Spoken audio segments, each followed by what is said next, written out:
Welcome everyone to Ask an Agent. It's obviously Wednesday morning, middle of the week. We've done a couple of these now. This is my third one. Still kind of looking to see what questions you guys have as we're going through these. Definitely encouraging you again to comment on any one of these posts that we're doing. Ask your questions. This is your time. I'm here to answer the questions that you have. It's really just a great place to connect and also just to get a agent's point of view and see what it is that we need to do kind of in order to work together. Today's topic is going to be who should be on your speed dial. And I think this is actually a really important topic because a lot of times we'll have talent frantically looking for a self-tape please or a reader or a photographer very last minute. They just change their look, they need pictures. Like there's so many things that you can do to just kind of be ready at all times. Just like in any business, you want to always show up in your best way, shape or form. You always want to show up at 100%. I think when you're prepared and you know who your network is, you know who to go to for what, that makes you a very prepared person. I can almost throw anything at you and you'll figure out the best solution and get back to us what we need in order to get you booked and working. So I want to do a little exercise real quick. I'm actually taking a couple pages out of a Zoom meeting that we did with our own talent. I believe it was either beginning of this year or end of last year. We've been doing a lot of Zoom trainings with our talent. This is hosted by our agents. And there's really just an information sharing. These are, we don't charge anyone for this. This is really just to get everybody into their best place that they could be knowledgeable, easy to work with, and basically being able to answer a lot of questions that generally, the talent have. If you have this question, most likely hundreds of others do as well to show up, like I said, at 100% all the time. So let's do this little exercise real quick. I'm going to double screen, so I'm going to keep looking over.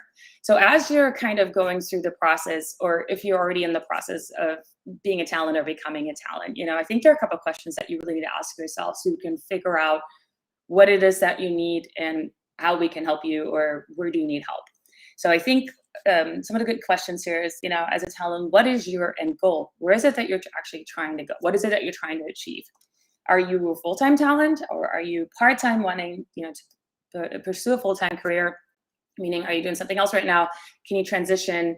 I actually really love it when our talent have a side hustle, so to speak, just so I know that they're stable. They know what, they don't just depend on this for financial gains or to, keep their families afloat. It's usually good if, whether you're a real estate agent or maybe you have a credit card processing company or something like that gets you other income. Are you building your own brand? This is really important too. We have talent that come in order to build their own brand, and we have talent that want to be talent portraying somebody else's brand. That's a huge difference between that. You can do both, but as you're building your own brand, obviously you have to make sure that you're on brand with the work that you're doing in the talent business. Are you looking to diversify career, or maybe you're really not clear yet? You're just kind of like dabbling in this and want to figure out where this can take you and where you want to go.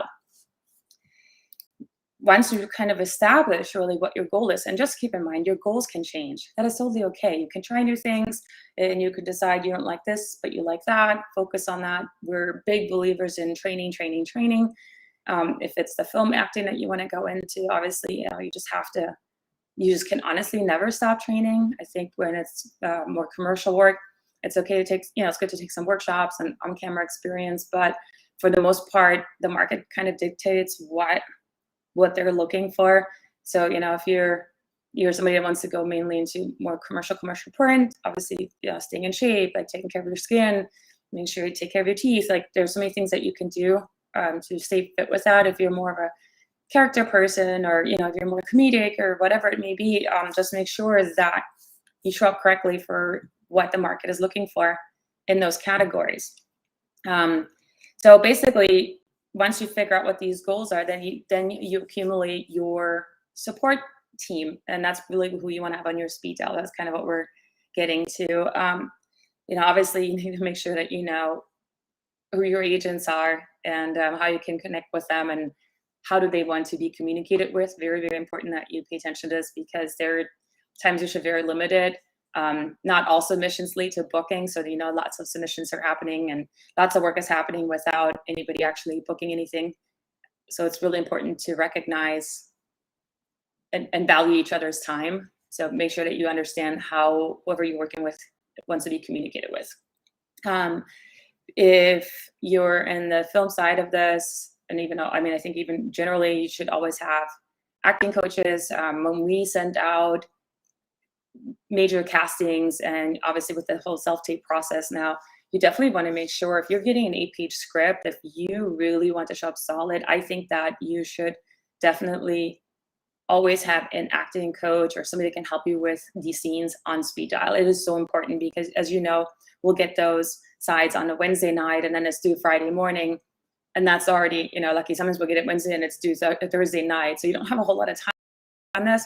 Now with Zoom and in person, you have so many avenues that you can take to do this. And I would also recommend having more than one person on speed dial and also have worked with more than one, just because if I'm working with the same acting coach, year round, and then they're not available and I have to then call someone else, to make sure that you have a rapport with that person, understand how how they work, so that you can get the best out of that coaching session prior to taping your scene.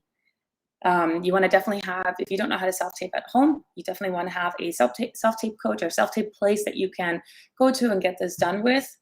If you have an accent, or if you have a dialect, if you have, English is not your first language, and this particular scene or project calls for either native English speakers or maybe somebody with an accent, it's always good to have a diction coach. Whether you're adding or subtracting an accent. So this can be used for so many different ways. We have a couple people we work with that do a great job. And like, let's say you're applying for a role that shoots up, in Louisiana or even Atlanta sometimes, and they want to have a little bit of that Southern dialect.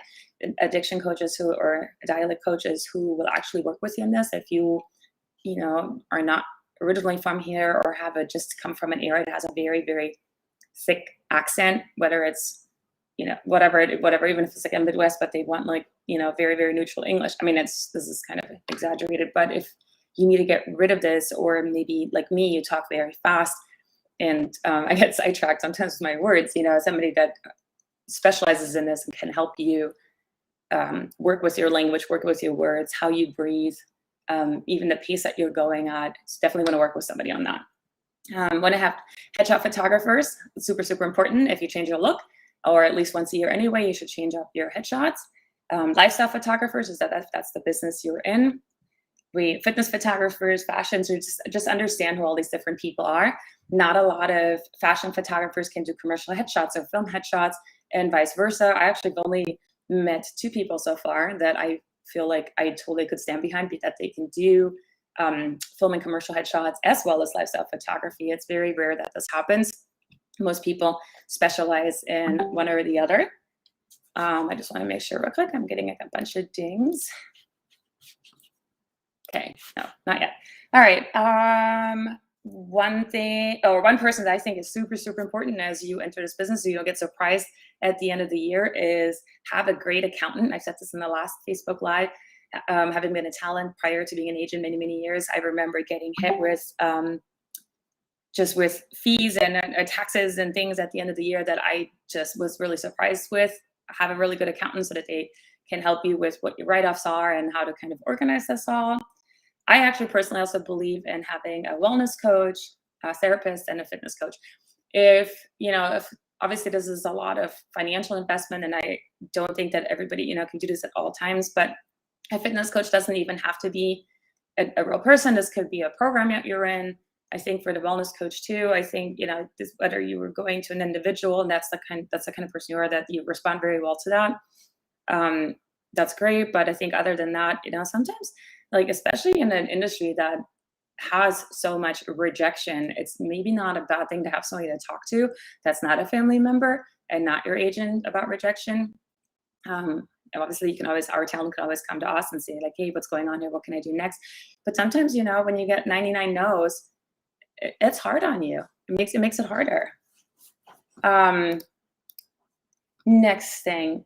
So as you're creating this, like, speed dial system, I say speed dial, this is just people that you have to you can reach out to. there are a couple things that you can do to also basically be on speed dial for everyone else. We have a lot of opportunities come up very last minute. Our biggest struggle then is that we cannot actually get a hold of our talent. So you want to make sure that you have a special ringtone for your agent. You want to make sure that emails from the agency forward. Want to make sure you take digitals frequently, so you give us the tools to work with to actually submit you. You want to make sure passport ready. And there's so many other things that you can do to just kind of be really good talent. I think at the end of the day, it is your job to make our job easier.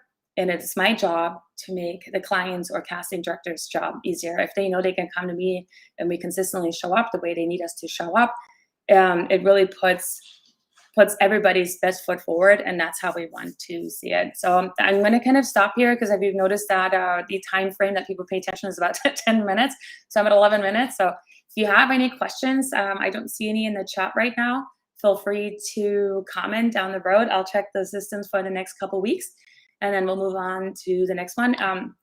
Next week, we're actually going to talk about kids in the business. If you're a parent who has a child in the business, let's go over some points and things that you can do to really show up for your child, but also to make sure that we put reasonable expectations on what can be accomplished.